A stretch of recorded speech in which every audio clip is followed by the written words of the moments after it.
Hello everybody, my name is Adamup and we are in Planet Zoo today where we will be creating a habitat for the pygmy hippos. The first thing I did was get the foundation of the habitat in, and this is what it looked like. I know it's a bit intimidating, but let's take a step back and see how it started off.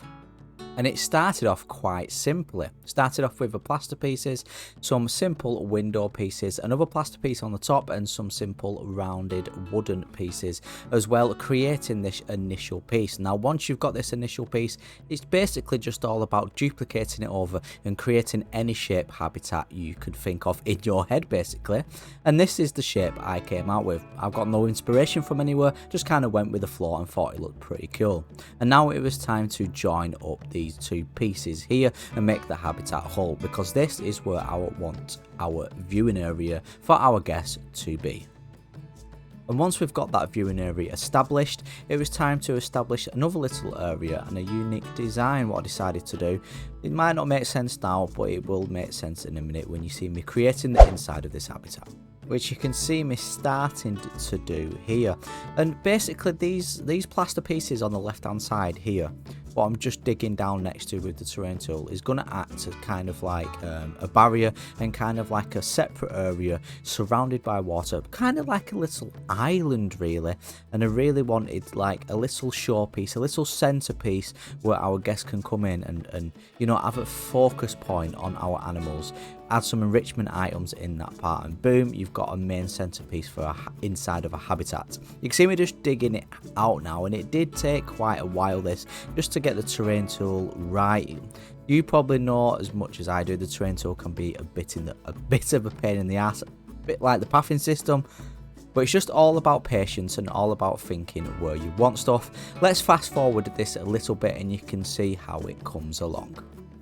Right, it was like I just said, it's all about patience really. And you can see me just digging out the areas what I wanted, making sure that they had a little slope so our pygmy hippos can actually get into this water. The water's obviously going to be in the lower part, and then the upper part is going to be land.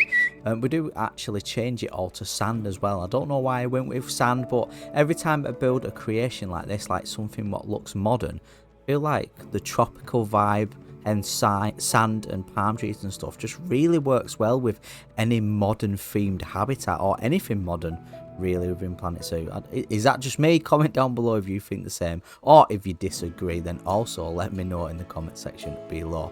See me just smoothing everything over here, making sure there's no overlapping bits, making sure our plaster pieces can still be seen, but there's no terrain popping into the plaster pieces, because that's the last what you want. That really does me head in. There is the water added and everything is at the level I want it to do. I actually end up changing it a little bit and lowering the level of the water just because I thought it looked a little better. You can see me just adding the path here. Again, a bit of a pain in the ass, but patience and perseverance will prevail. Obviously now struggling to actually place the path because of the terrain, but we do end up sorting it. We do end up smoothing down the terrain a little bit more so we can place that path just around this corner here. You can just see me doing that here and fiddling around a little bit. And then just flattening everything out in the habitat as well, making sure everything looks smooth. Everything should look how it should look. And then it was all about making sure this slope was definitely smooth enough. Last thing you want to do is put your water in, get your animals in, and then find out that your animals cannot traverse into the water what you've provided for them. Honestly, just make sure that that slope is smooth enough for any animal to get down. See me now just extending the plaster pieces down, giving it that more flourished look, deleting that little bit of terrain what was poking through said plaster pieces, and then we get our water in and we get our sand in, what I'd mentioned earlier. And I think this kind of like tropical water and this sand looks really well to me. It honestly does, and I'm really happy with how the habitat came out as a whole really. You see me just working on this bit now, and we do actually end up turning this part of the build, this end part, that little part what you just saw me working on then, we turn that into the hard shelter for the animals themselves. And now it was just time to work on the custom barriers. One of my favourite things to do in Planet Zoo really when building a habitat is to work on custom barriers, and I wasn't sure how I wanted it. First, you can see me here just trying to get the size right, and if you don't know what this arrow guy is, this archer man here, he is the archer, I think it is actually called archer. It's on the Steam Workshop page. I'm not sure who made it, but basically you've probably seen me use this before, and many other people use it as well. It gives you, if you don't know, I'll tell you what it is briefly. It basically gives you a size comparison, so your guess will be the same size of this archer, so you know how tall to have your barriers. You put it next to a barrier and you can be able to see if your guest looks stupid and like they have to stand on the tiptoes to look into the habitat, or if they can look into the habitat quite safely and quite smoothly. Back to the actual custom barrier here, and I did something a little bit different. I ended up adding these you can see those shapes just on the pillars, and it looks just a bit more realistic, really, just like they've got a cap on, like a plastic or metal cap to keep everything intact and keep everything, you know, from decaying and stuff like that, from bad weather. You see it a lot with barriers. You can see, obviously, I've changed it a lot. I'm changing things around, and I do suggest you do this in the game. If you're working on something, it just doesn't quite look right, just try a load of different things, and you will get there. And pretty much, yeah, that's what I did. You can see me ended up with like a wooden beam on the top, and then these like really small metal beams. I'm not sure what pack they're out of, and I don't even think I've used them before, but they are brilliant, and I definitely will be using them again. I changed the colours of the caps on the main pillars to match with like the colour scheme of the habitat, so to speak. So blue, basically, just trying to keep it with that same tropical look. You can see me just then, I deleted the left hand side pillar because we don't need it, and it works so much smoothly if you just delete one side of the pillar when making a custom barrier like this, and then just insert the barrier pieces into the last pillar what you created. You can see me doing it, and if you get what I mean, that was quite hard to describe what to do, but I'm sure you know what I mean, and you probably all do it anyway yourselves. Just finishing off this custom barrier now, deleting the pieces we don't need because it's just pointless having extra pieces. And yeah, just moving everything over and making sure everything looks nice and ready for our guests to come in and view our lovely pygmy hippos. That's the barrier pretty much done, so let's move on to the next part, which is going to be our main focal point of this habitat, which I mentioned before. We've designed the area, and it is now time to fill the area.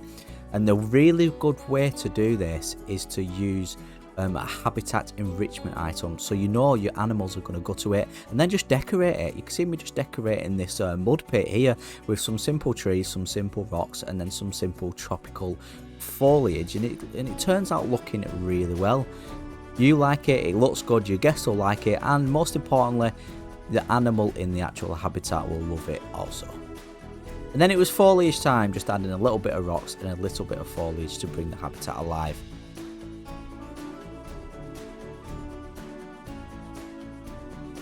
And then please forgive me because I forgot to record some bits, but this is how the inside area came out looking pretty much towards the end. I do end up changing a little bits. I do move these screens and add a sign, and you can see I've just added at the bottom there. I just thought it was a bit of a cool idea. It says shh, sleep zone. I just thought it was quite a cool idea. Added a little do not disturb sign as well, and added a bit more of a different kind of structure here, just a bit more wooden beams. Again, just trying to give it a bit of kind of a mixture of different looks. And then inside some simple, some simple bedding and stuff like that for our lovely pygmy hippos. You can see here I put the habitat gate in as well, and just highlighted the actual like doorway in blue. We do end up putting a staff sign above that as well.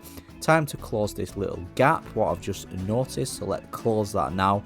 Let's close that down. Habitat gate is in, and if you do want to download this on the Steam Workshop, you can do.